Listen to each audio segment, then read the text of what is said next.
قبرستان جانا کسی صحیح حدیث سے ثابت نہیں ہے. ایک روایت ہے اس سند کے لحاظ سے انتہائی کمزور, اور اگر مان لیا جائے تو زندگی میں ایک دفعہ. ہمارے ہاں ہر سال جایا جاتا ہے, اور وہ بھی نبی چپکے سے گئے. ہمارے ہاں جتھوں کی شکل میں جایا جاتا ہے. تو یہ ساری بدعات ہیں. سمجھ میں آ رہی ہے بات؟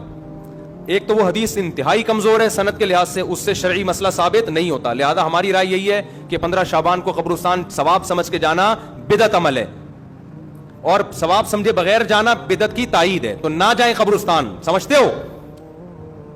نہیں آ رہی بھائی, ان کو رہنے دو. اول تو یہ سوال کیا جائے گا کہ یہ کہاں سے معلوم ہوا کہ نبی پاک صلی اللہ تعالیٰ علیہ وآلہ وسلم زندگی میں ایک ہی مرتبہ شب براءت کے اندر یعنی شعبان کی 15ویں شب میں قبرستان گئے, اس کے علاوہ آپ کبھی تشریف لے کر نہیں گئے؟ ذکر ایک مرتبہ ہوا ہے کہ حضرت سیدہ عائشہ رضی اللہ تعالیٰ عنہا کے گھر نبی پاک صلی اللہ علیہ وسلم تشریف فرما تھے, اور رات میں جب ان کی آنکھ کھلی اور وہ نبی پاک صلی اللہ تعالیٰ علیہ وآلہ وسلم کو دیکھنے کے لیے نکلی, تو نبی پاک صلی اللہ علیہ وسلم قبرستان کے اندر بقیع کے اندر تشریف فرما تھے. تو اس سے یہ تو لازم نہیں آتا کہ نبی پاک صلی اللہ علیہ وسلم اس کے علاوہ کسی شعبان کی کسی اور 15ویں رات کو آپ کبھی قبرستان کے اندر تشریف لے کر نہ گئے ہوں, ایسا تو کوئی نہیں ہے. اول تو اس کی دلیل ضروری ہے.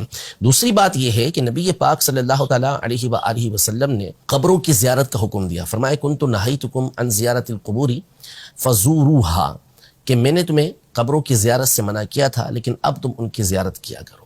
تو اس حکم کے اندر کہیں کوئی اس بات کی تخصیص نہیں ہے کہ آپ 15 شعبان کو قبروں کی زیارت کے لیے نہ جائیں, بلکہ جیسے اور دنوں میں جانے کی اجازت ہے اسی طرح 15 شعبان کو جانے کی اجازت ہے, اور مسلمانوں کا اس کے اوپر عمل بھی ہے. نمبر 3 یہ کہ نبی پاک صلی اللہ تعالیٰ علیہ وآلہ وسلم سے اگر اس بات کو ہم کہتے ہیں کہ ٹھیک ہے اگر ایک مرتبہ بھی جانا ثابت ہے تو جواز بھی ثابت ہو گیا.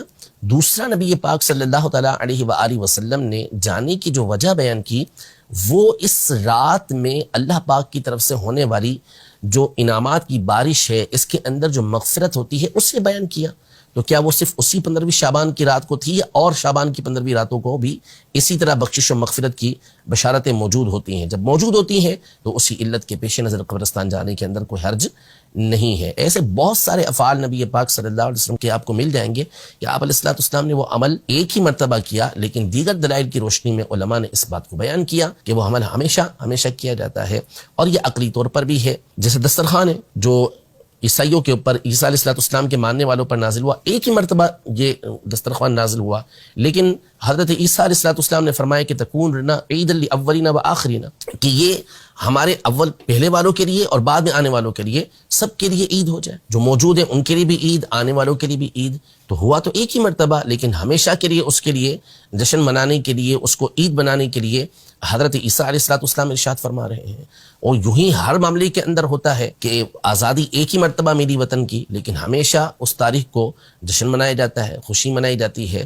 تو عمل ایک ہی مرتبہ ہوا ہو لیکن اس کے اندر استمرار یہ بعد والوں کے لیے ہو سکتا ہے, اس میں کسی طرح کا کوئی حرج نہیں ہوتا.